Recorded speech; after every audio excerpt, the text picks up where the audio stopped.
Hello, everybody. I am Toni Shiloh, and I'm coming to you today for Wednesday excerpts, where I will read an excerpt from my novella, A Snow White Christmas, that is featured in the collection Once Upon a Christmas.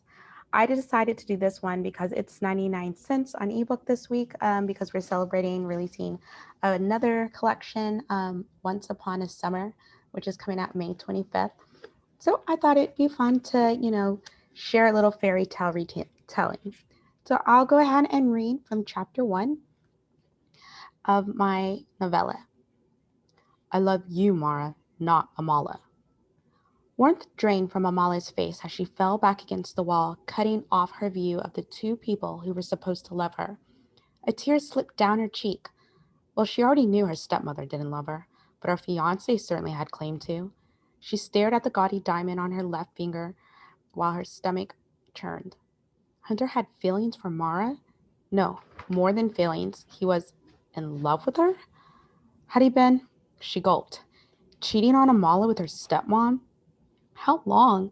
And how hadn't she realized? Amala clasped the hand over her mouth, trying to keep the acid down. You looked a little too cozy with Miss Perfect at dinner. Mara's voice held a pout. Sweetheart, don't look at me like that. If you remember, it was your idea for me to get Amala to fall in love with me. Tears ran down her cheeks. Her stepmom only tolerated her on a good day, but to do this? I couldn't stomach it. She makes me sick. Always so pure and kind. Her father always said she lived up to her name's meaning. Mara made a gagging noise. Pure. Ugh. Top it off with you two gazing into each other's eyes, and it's a wonder I didn't puke all over Thanksgiving dinner. Amala's breath came in short gasps. She couldn't believe it. Didn't want to believe it. She thought Hunter loved her. Just a few more months. Hunter's voice held a note of urgency. The wedding is in 4 weeks, and then on Valentine's Day, I'll file for a divorce. You'll finally have your share of the white money, just like you planned. Amala's shoulders shuddered as she stifled the sobs. She couldn't listen any longer. Besides, when the two backstabbing lovebirds came out of their sickening conversation, they'd look for her, and she had no wish to be found. She brushed the tears away so she could see clearly, then slipped out of her heels and headed for the garage, her stockinged feet making not a whisper against the marble floors. She entered the garage just as silently. It was more like a showroom with all the cars they owned.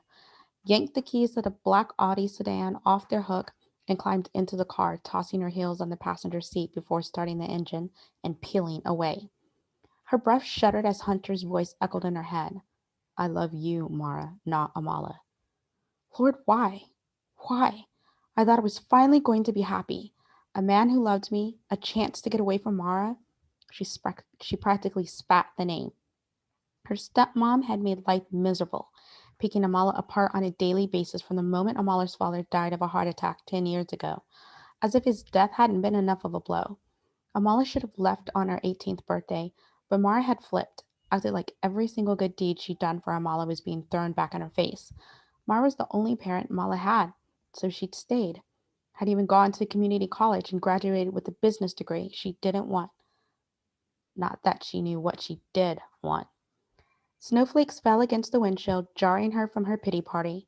She flicked the wipers on to the lowest setting. Had the weatherman mentioned snow? What did it matter? Her life was in shambles. Her engagement a sham. And that's just a little teaser. So go ahead. Again, it's 99 cents on ebook this week.